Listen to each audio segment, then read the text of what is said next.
สาวเขมรไปเที่ยวเกาหลี แล้วเธอไปเห็นมีแต่ภาษาไทยที่ติดอยู่นำป้ายหน้าร้านและกระธงชาติไทย แต่เธอบอกว่าทำไมไม่มีธงแคมโมเดลธงชาติเขมรเพราะว่าคนเกาหลีเขาได้แบนธงชาติเขมรออกจากประเทศเขาแล้วเพราะเขารู้ว่าคนเขมรที่นิสัยต่ำช้าเลวที่เขาเห็นคลิปที่สาวเขมรไปเปิดร้านอาหารอยู่ที่ญี่ปุ่นนะแล้วก็เอาธงชาติไทยเนี่ยไปทำย่ำยีนะเขาเห็นทั่วโลกนะคลิปได้กระแสออกไปปุ๊บเห็นทั่วโลกทีนี้เกาหลีเขาก็เลยแบนธงชาติเขมรนะมีธงชาติไทยมีธงชาติเวียดนามธงชาติจีนไม่ว่าจะเป็นเกาหลีญี่ปุ่นอะไรก็มีหมดนะยุโรปมีหมดนะธงชาติยกเว้นธงชาติเขมรนะครับนี่คือเธอก็ได้ไปถ่ายคลิปมามันจะเป็นร้านหมูกระทะร้านชื่อร้านอาหารก็ร้านอาหารแชฟเวอร์นะที่ประเทศเกาหลีนะพี่ทุกคนนะนี่แหละการกระทำของเขาแบบว่าไปเปิดร้านที่ประเทศอื่นและไปทำนิสัยต่ำช้าแบบว่าไปเปิดร้านอาหารที่ญี่ปุ่นเนาะก็ทำนู่นทำนี่ทำอนาจารสุดท้ายมาโดนเกาหลีทุกชาติทุกชนชาติเขาแบนธงชาติเขมรนะเดี๋ยวผมจะพาไปดูคลิปไปชมคลิปด้วยกันนะครับว่าจะเป็นอย่างไรนะเขาจะรู้สึกยังไงนะครับก็ตั้งอันนั้นมาจากห้างไนจีจำจิตกระเรยแต่กอดบากเสียนมาในนายบงโอนตั้งปีขมายจมูกหนึ่งไทยมีสกีเหมือนนี่เราหดดอแล้วปีคายจียังไง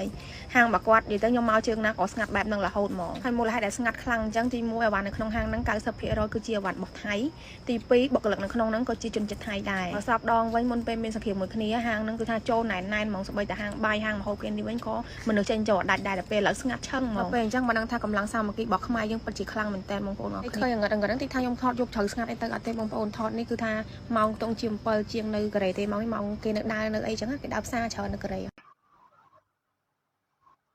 นี่แหละครับทุกท่านคงได้เห็นแล้วนะครับไม่มีธงชาติเขมรนะแต่ละประเทศมีธงชาติหมดแม้แต่ธงชาติลาวก็ยังมีนี่แหละครับเขาให้เคารพชาติแต่ละชาติ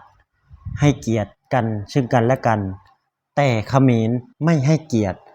ชาติคนอื่นไม่ให้เกียรติธงชาติคนอื่นประเทศอื่นนะสุดท้ายมาอัดคลิปมาว่าไม่มีธงชาติเขมรทำไมไม่เป็นเหมือนธงชาติอื่นเขาอยู่ในป้ายอยู่ในแผนที่เพราะว่าเขาได้แบนออกแล้วครับเขารู้จักนิสัยและสันดานคนเขมรเป็นอย่างไรนี่นะครับแบบว่าเหมือนเขาแบบคนเขมรเนี่ยเขาจะนิสัยแบบ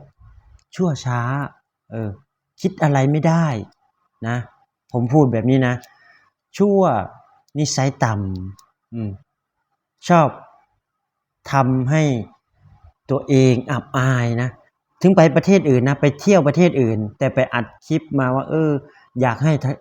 คนประเทศตัวเองได้เห็นหรือว่าให้เขาได้เห็นว่าทำไมธงชาติเขมรไม่มีเลยเหมือนประเทศอื่นเขาประเทศอื่นเขามีธงชาติหมดติดอยู่ยกเว้นธงชาติเดียวธงชาติเขมรยังไงครับคนเกาหลีเขารู้จักนิสัยเขาได้ดูข่าวแล้วก็ดูพฤติกรรมของคนเขมรชาวเขมรนะทำที่ไปเปิดร้านที่ญี่ปุ่นแล้วก็เอาธงชาติไทยไป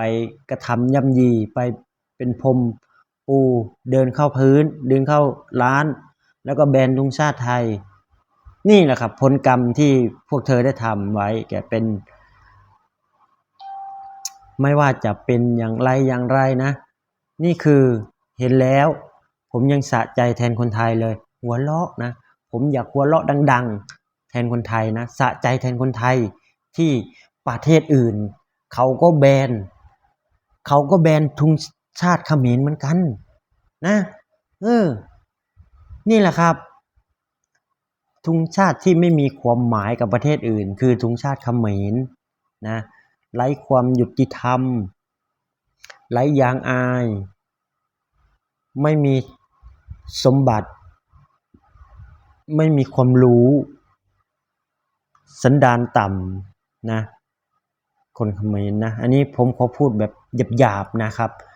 ผมมันไส้นะมันไส้แทนคนไทยนะในเมื่อเขาทำกับเราพอไปเจอประเทศอื่นปุ๊บประเทศอื่นเขาไม่ได้เข้าข้างประเทศเขมรนะไม่ว่าจะเป็นจีนญี่ปุ่นเกาหลี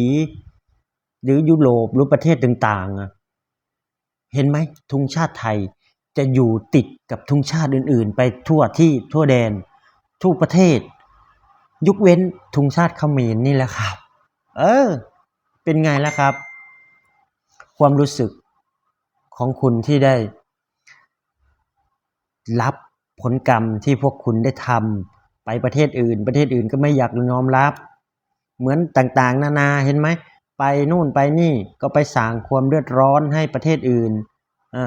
แทนที่บ้านเมืองเขาสงบดีนะแต่พอพวกเขมรไปปุ๊บจะไปตั้งม็อบตั้งอะไรเดินประท้วงเหมือนประเทศตัวเองไงอยากให้คนอื่นได้เห็นว่าคนเขมรเนี่ยรั้งชาติรักชาติขึ้นมาไปอยู่ประเทศอื่นแต่ว่ารักชาติตัวเองไปประท้วงที่ประเทศอื่นนี่คนประเทศอื่นเขาไม่ได้เขาไม่ได้ไม่ได้ชื่นชมว่าคุณดีนะนี่พวกเขาจะด่าด้วยสายตาหรือว่าด่าด้วยคำพูดที่พวกคุณไม่ได้ยินเขาด่าอยู่ในใจว่าพวกประเทศนี้ประเทศเขมรขายชาติตัวเองเหรอไปประท้วงที่ประเทศอื่นทั้งที่ไม่ใช่ประเทศตัวเองนะนี่แหละครับเขาถึงแบนธงชาติเขมรเขาไม่ชอบประเทศอื่นเขาก็ไม่ชอบไม่ว่าจะประเทศไหนแม้แต่ประเทศลาวบ้านผมยังไม่ชอบจริงนี่คือเรื่องจริงนะเพราะกับธงชาติเขมรเนี่ยมันทำแบบพวกนี้มันกัดไม่ปล่อยไงกัดจุกจิกอยู่นั่นแหละเหมือนจะยุแย่อยู่นั่นแหละไม่ยอมสักทีนะพวกนี้พวกเห็นแก่ตัวคนที่เห็นแก่ตัวเห็นแก่ได้ไม่อายหน้าด้านหน้าทนนะอาหารเขมรแต่ละอย่างเนี่ยไม่ได้อยู่ในเมนูของประเทศไทยหรือประเทศอื่นนะ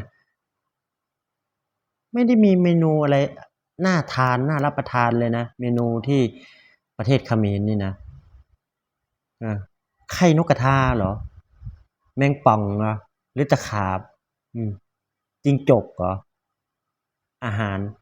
จะให้เขาไปกินได้ไงเหรอเห็นไหมข่าวที่ดังๆเมื่อก่อนเนี่ยมิสแกรนด์แต่ละประเทศไปกัมพูชาเอาไข่นกกระทามาให้กินเนี่ยแล้วก็ถั่วต้มมาให้ระดับมิสแกรนด์